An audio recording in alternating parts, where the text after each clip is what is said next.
Sa taong 2053, pagkatapos ng huling digmaan, tumaas ang bilang ng krimen ng higit sa 800% at nagdulot ito ng matinding pagdagsa sa sistema ng bilangguan. Para masolusyonan ang problemang ito, gumawa ang gobyerno ng Box Rehabilitation Program na sa nakaraan ay may tuturing na hindi makatao. Ang programang ito ay nagpapahintulot sa mga bilanggo na pumili sa pagitan ng dalawang pagpipilian. Maaari silang magboluntaryo para sa mabilis na kamatayan o gugulin ang kanilang buong sentensya sa loob ng kahon. Ang pagkain at tubig ay ibibigay sa kanila ayon sa pagpapasya ng mga legal na mamamayan na kanilang ipinagkanulo. Kung sino man ang magtangkang tumakas, sila ay papatayin. Sa loob ng isa sa mga kahon na ito, isang babaeng Pranses ang nagpupumilit na mabuhay na may maraming sugat. Siya ay binigyan ng sentensya na 4 na taon at mayroon pa siyang mahigit 2 taon na natitira. Wala ng tubig ang kanyang palayok at nang tingnan niya ang hatch, sa halip na pagkain, nakahanap siya ng blade. Pagkatapos ng ilang pag-aatubili, sa wakas ay nagpasya siyang sumuko at ginamit ang blade upang tapusin ang sarili. Sa isang mabatong isla sa Australia, isang bungkos ng mga kahon ang matatagpuan malapit sa baybayin. Isang araw, 2 bata ang naglalaro at naghagis ng bola sa isa sa mga kahon na gumising sa babae sa loob.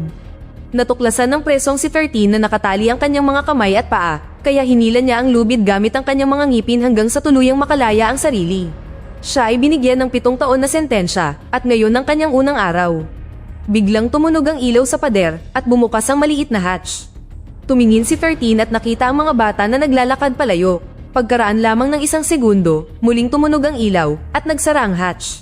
Habang humihingi si 13 ng kalayaan, nag-activate ang screen sa kahon at ipinaliwanag ng video kung paano gumagana ang mga bagay. Nagtapos ito sa pagsasabi sa kanya na siya ay nasa lugar na pinili niyang maging. Napaiyak si 13 at kumalampag sa dingding habang nanunumpa na siya ay inosente. Umiiyak siya at sumisigaw hanggang sa napagod siya at nakatulog. Maya-maya, bumukas muli ang hatch, kaya inilabas ni 13 ang kanyang palayok para sa pagkain, ngunit walang nangyari. Pagkatapos ay sinimulan niyang suriin ang bawat parte ng kahon ng mas malapit, umaasang makahanap ng paraan upang makatakas. Gayunpaman, nang hawakan niya ang isang lugar ng masyadong matagal, nakatanggap siya ng bahagyang kuryente. Hindi ito nakapigil sa kanya, patuloy lang siya sa paghahanap hanggang sa wala na siyang magawa. Sa paglipas ng mga oras, si 13 ay nagsimulang makaramdam ng pagkabalisad dahil sa pag-iisa at kinalmot ang kahon gamit ang kanyang mga kuko bilang ang tanging paraan ng kanyang libangan. Samantala, sa ibang kahon, isa pang preso ang nagising. Ang kanyang sentensya ay 2 taon at mayroon pa siyang mahigit 500 araw na natitira. Minsan nakakarinig siya ng boses na nagtatanong sa kanya kung buhay pa ba siya. Isang gabi, sinubukan niyang pakialaman ang light panel na agad na nahuli ng kamera na nasa kahon. Tumunog ang alarma at isang boses ang nag-anunsyo na malapit na ang pagpuksa bago nagsimulang bumaba ang mga metal rod sa kisame. Ang bilanggo ay sumigaw sa gulat at humingi ng tulong sa pamamagitan ng bukas na hatch ngunit walang nangyari. Nakahiga siya sa sahig at takot na nanonood habang papalapit ang mga metal rod para lang huminto ang mga ito sa itaas ng mukha niya. Ang screen at ang boses na gumagawa ng countdown ay nagsimulang mag-glitch at ang babae ay ngumiti dahil sa tingin niya ay tapos na ito. Sa kasamaang palad, ang glitch ay natapos at ang mga metal rod ay bumaba upang durugin siya hanggang sa mamatay. Kinaumagahan, patuloy na tinitingnan ni 13 ang bawat parte ng kahon, ngunit wala pa rin siyang nakitang kapaki-pakinabang. Nang biglang umulan, inilagay niya ang palayok malapit sa bukas na hatch upang mag-ipon ng tubig at sa wakas ay nakainom siya. Maya-maya, nagising si 13 mula sa pag-idlip nang makarinig siya ng boses. Isang dalaga ang nasa hatch na nagtatanong tungkol sa kanyang sentensya. At nang marinig niya na 7 taon, ipinagpalagay niya na si 13 ay may kinalaman sa politika. Pinuno ng batang babae ang palayok ng sariwang tubig at iniabot ang maliit na bag ng mga food pellets na agad na kinain ni 13. Pagkatapos ay ipinaalala sa kanya ng dalaga na ang mga mamamayan ang magpapasya sa kinabukasan ng bawat bilanggo, hindi pinansin si 13 nang sabihin niyang siya ay inosente. Habang patuloy na lumilipas ang panahon, nararamdaman ni 13 na bumibigay ang kanyang katinoan. Hindi na niya makayanan ng pag-iisa, kaya hinawakan niya ang lubid at nagsimulang wakasan ang sarili. Sa loob ng ilang segundo, hindi siya makahinga, ngunit nang malapit na siyang mamatay, nabitawan ng kanyang mga kamay ang lubid. Pagkatapos, nagkaroon siya ng breakdown, na pagtanto na hindi niya makontrol ang sarili niyang kamatayan. Makalipas ang ilang buwan, si 13 ay buhay pa at nakakulong pa rin sa kahon. Binigyan siya ng mga buto na nakalagay sa piraso ng pahayagan, kaya ibinaba niya ang mga ito sa mangkok at hinawakan ng papel malapit sa hatch upang makakuha ng kaunting liwanag. Sa kasamaang palad, hindi niya mabasa ang wika sa artikulo. Napaiyak si 13 habang nararamdaman niyang pinahihirapan siya. Maya-maya, inilagay ni 13 ang kanyang kamay sa hatch at naghanap sa paligid hanggang sa nakita niya ang bola. Ngayon ay mayroon siyang isang bagay upang panatilihing abala ang kanyang sarili. Ang mga araw ay patuloy na lumilipas na may parehong nakakainip na gawain. Si 13 ay natutulog, naglalaro ng bola, at kapag binubuksan ng control panel ang hatch, tumitingin siya sa tanawin para makakuha ng kaunting sikat ng araw. Hindi nagtagal, lumitaw ang mga sugat sa kanyang katawan at lumalala araw-araw.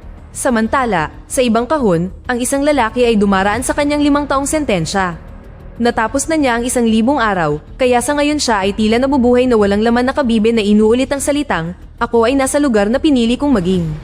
Isang hapon, dinampot ng drone ng kahon ni 13 at ibinaba ito sa kagubatan na kinaroroonan ng maraming mga bilanggo. Bumalik ang dalaga at tinanong siya kung ano ang ginagawa niya. Kaya sumagot si 13 ng rehabilitasyon. Pagkatapos ay ibinahagi ng dalaga na nagbabasa siya ng Shakespeare na matagal nang ipinagbawal. Hindi alam ni 13 ang pangalan, ngunit nilinaw niya na nakakabasa siya, hindi lang siya pinapayagan na gawin ito sa kahon. Matapos sabihin na hindi maaaring magkaroon ng rehabilitasyon kung walang mga libro, hinawakan ng dalaga ang kamay ni 13 at sinipi ang isang linya mula sa Romeo at Juliet. Nagustuhan ito ni 13 at umaasa na mabasa ito balang araw, kaya sinubukan ng dalaga na ipahiram sa kanya ang libro. Gayunpaman, tinanggihan ito ni 13 dahil ayaw niya ng gulo. Ang dalaga ay nagbigay kay 13 ng ilang pagkain at nangakong bibisita muli upang basahan siya. Pagkaalis ng dalaga, patuloy na iniisip ni 13 ang kanyang haplos at labi, kaya nauwi sa pagpapaligaya sa sarili habang nire-record ng camera ang lahat. 1 taon pagkatapos magsimula ang kanyang pagkabilanggo, si 13 ay kumakain ng ilang buto mula sa bag at nakahanap ng maliit na aklat na nakatago rito. Nakahiga siya habang nakatalikod sa camera bago ito binuksan at natuwa siya nang makita ang Romeo and Juliet. Ang pagbabasa ng mga malatula na sipi ay nagdudulot sa kanya ng pag-asa. Sa sumunod na nakakuha ng sariwang tubig si 13, hinugasan niya ang kanyang katawan at tiniyak na linisin ang kanyang mga sugat upang maiwasan ang impeksyon. Ang paghawak sa mga sugat ay napakasakit, ngunit nagpatuloy siya. Pagkatapos ay itinapon niya ang maruming tubig. Nahuli ito ng camera at inuri ito bilang pag-aaksaya ng tubig, kaya't ibinalik ang kahon ni 13 sa baybayin. Nang maglaon, bumisita muli ang dalaga at iniisip kung ano ang ginawa ni 13 upang ilipat. Sa halip na sumagot, tinanong siya ni 13 kung paano siya nagpapasya kung sino ang papakainin. Ipinaliwanag ng dalaga na naglalakad lang siya at nakikipag-usap sa maraming bilanggo hanggat kaya niya. Ngayon, tila may paparating na bagyo, kaya kailangan niyang magmadali. Tinanong din ni 13 ang kanyang edad at nalaman na ang dalaga ay 16, dahilan upang aminin niyang naaalala niya sa kanya ang namatay na kapatid na babae. Ang mga linggo ay patuloy na lumipas at si 13 ay nagsasabi lamang ng salamat sa maliit na libro. Itinatago niya ito sa isang siwang sa kahon at maingat na inilalabas ito sa tuwing gusto niyang magbasa na palaging sinisigurado na nakatalikod sa camera. Minsan desperado siyang magbasa kaya umaasa siya sa liwanag ng buwan kahit hindi ito kasing lakas ng araw. Isang araw, muling inilipat ng drone ng kahon at pinapanood ito ni 13 na lumilipad sa itaas ng karagatan. Sa sandaling lumapag ito, isang tao ang lumitaw sa hatch, kumakain ng mansanas para lamang asarin siya. Umiiyak si 13 habang humihingi ng kahit isang kagat man lang at nagmamakaawa para lang sabihin ng lalaki na hindi siya magpapakita ng awa sa alinman sa mga hayop sa mga kahon. Kung siya ang masusunod, ang bawat bilanggo ay papatayin ng walang pagkakataon para sa rehabilitasyon. Pagkatapos ng maikling pagtatalo, sinabi ng lalaki na handa siyang makipagkalakalan. Makakakuha si 13 ng mansanas kung hahayaan niya itong makipagtalik sa kanya. Desperado si 13 para sa pagkain kaya pumayag siya, kaya yumuko siya habang ang kanyang likuran ay nakaharap sa hatch. Habang inaabuso siya ng lalaki, nahuli sila ng nagpapatrulyang drone at pinaputokan sila. Agad na napatay ang lalaki, at ang bala na nagawang makapasok sa kahon ay nakasakit sa binti ni 13. Sa kabila ng labis na sakit, inabot ni 13 ang kamay sa labas at kinuha ang mansanas na mabilis niyang nilamon. Sa kasamaang palad, natuklasan niya na ang mansanas ay puno ng mga uod at nagsuka. Nang gabing iyon, si 13 ay ginising ng alarma. Isang boses ang nagpaliwanag na ang pangangalakal ng pagkain ay labag sa mga patakaran at bilang parusa, kailangang dumaan ni 13 sa 7 araw na insomnia. Ito ang tanging babala na makukuha ni 13 kung lalabag siya muli sa mga patakaran, siya ay papatayin. Lumitaw ang maliwanag na ilaw sa loob ng kahon at ang alarma ay hindi tumitigil sa pagtunog, kaya sa sumunod na 7 araw, hindi nakatulog si 13. Sinubukan niyang takpan ang kanyang mga mata at tenga gamit ang kamiseta ngunit hindi siya nagtagumpay. Napasigaw na lang siya sa pagkabigo habang nararamdaman niyang bumabagsak ang isip niya ng paulit-ulit.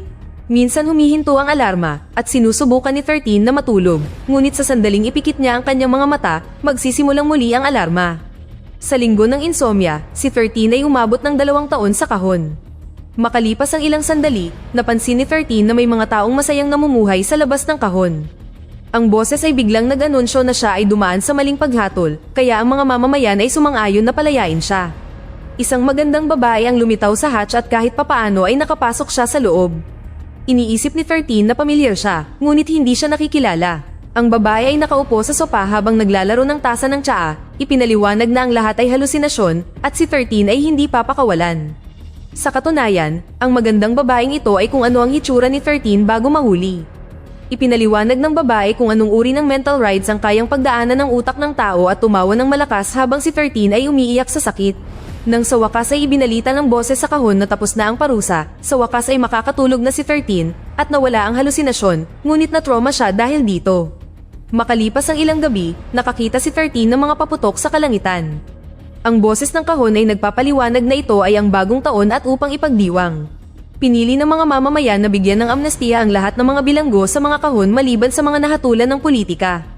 Nangangahulugan ito na hindi makakaalis si 13. Noong gabing iyon, natuklasan ni 13 na nagsisimula ng matanggal ang kanyang mga ngipin. Isang umaga, lumitaw ang isang matandang babae sa labas ng kahon ni 13 at tinapik ang dingding gamit ang kinalawang na blade bago nagsalita. Ipinaliwanag niya na gumugol siya ng 15 taon sa isang kahon at ang karanasan ay humubog sa kanya sa kung ano siya ngayon. Ibinigay ng babae kay 13 ang blade bago sinabing napupuot siya sa taong naging siya. Tinitigan ni 13 ang blade sa kanyang balat, ngunit hindi siya nangahas na gamitin ito. Sa kalaunan, dumating muli ang dalagang tagahanga ni Shakespeare at inabot si 13 ng ilang segundo upang mapagtanto na siya ay totoo. Matapos mapuno ng sariwang tubig ang palayok, hinawakan ng dalaga ang kamay ni 13 at sinipi ang aklat, kaya sa pagkakataong ito ay matatapos na ni 13 ang pangungusap. Makalipas ang ilang buwan, lumaki ng husto ang tiyan ni 13. Buntis pala siya dahil sa engkwentro niya sa lalaking may mansanas. Sa sumunod na dumaan ng dalaga, sinabi niya kay 13 na nais ng kanyang mga tao na iligtas siya at hayaan siyang gugulin ang kanyang sentensya sa kanilang pangangalaga. Ang kanyang mga salita ay nag-activate ng alarma at nagsara ang hatch habang ang dalaga ay tumakbo palayo. Walang nagawa si 13 kundi sumigaw sa pagdurusa sa pagkawala ng kanyang pagkakataon. Makalipas ang ilang linggo, isang bagong lalaki ang lumitaw sa hatch. Napansin niyang buntis si 13 at mayroon pa siyang 4 na taon na natitira. Iniisip ng lalaki kung gusto ni 13 ng awa at itinuro ang isang kahon na nasusunog. Sa palagay niya ay isang mabilis na kamatayan ang dapat hilingin ni 13, ngunit tumanggi itong tanggapin ang kanyang alok. Nang maglaon, napansin ni 13 na may tubig na tumutulo sa kisame at inabot ang itaas para tanggalin ang maluwag na tornilyo. Ginamit niya ito upang kiskisin ang kanyang mga kuko bago ito ihulog. Pagkatapos, kinalmot niya ang butas na ginawa ng tornilyo, umaasa na palakihin ito. Makalipas ang ilang buwan, si 13 ay nagsimulang makaramdam ng paghilab. Napaluhod siya at masakit na umiri hanggang sa maipanganak ang sanggol. Hinawakan ni 13 ang bata habang pinuputol ang pusod gamit ang kanyang mga ngipin. Sa sandaling iyon, tumunog ang alarma at ibinalita ng boses ng kahon na nilabag ni 13 ang isa pang panuntunan sa pamamagitan ng pagdadala ng pangalawang tao sa kahon, kaya iniutos ang pagwawakas. Biglang napuno ng gas ang kahon at pinatulog si 13. Nang magising si 13, natuklasan niyang kinuha ang kanyang sanggol. Sumisigaw siya habang umiiyak at nagmamakaawa na ibalik ang kanyang sanggol. Pagkatapos ng 4 na taon ng pagkakakulong, ang malakas na bagyo at alon ng dagat ay parehong patuloy na tumatama sa kahon. Dahil sa mga butas na nilikha ni 13, patuloy na bumubuhos ang tubig at naapektuhan ang light panel. Nang abutin ni 13 ang labas upang subukan kung may makikita siyang anumang bagay na kapakipakinabang, nag-glitch ang system dahil sa tubig at isinara ang hatch sa kanyang braso. Sumisigaw sa matinding paghihirap, patuloy na hinihila ni 13 ang kanyang braso, ngunit nabigo siyang alisin ito at sa halip ay lalo siyang nasaktan. Di nagtagal, nag-glitch muli ang system at bumukas ang hatch, sa wakas ay pinakawalan siya na may bali ang braso. Makalipas ang ilang sandali, nakakita si 13 ng insekto at tinapakan ito gamit ang kanyang hubad na paa. Pagkatapos, hinawakan niya ito at kinain, halos masuka sa proseso. Pumapasok pa rin ang tubig, kaya nag-ipon siya ng tubig sa kanyang palayok, ngunit hindi nagtagal ay binaha na ang kahon. Kahit na may tubig sa paligid, sinusubukan ni 13 na basahin ang kanyang libro. Sa kalaunan, ang antas ng tubig ay napakataas na halos hindi makayanan ni 13. Ang system ay nakadetect ng ilegal na panghihimasok at inanunsyo na magsagawa ng pagpuksa. Habang si 13 ay nagpupumilit na manatiling nakalutang, isang drone ang lumitaw upang kunin ang kahon. Gayunpaman, habang lumilipad ito, ang drone ay tinamaan ng kidlat at bumagsak ito sa lupa. Nahulog din ang kahon at hindi nagtagal ay tinangay ito ng alon. Sa umaga, 3 kabataan ang naglalaro sa dalampasigan. Napansin nila ang kahon na tinangay ng alon sa pampang, kasunod ni 13, ngunit hindi nila siya pinansin at umuwi.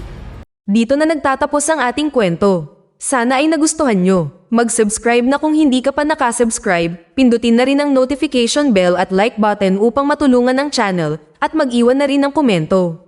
Maraming salamat sa panonood.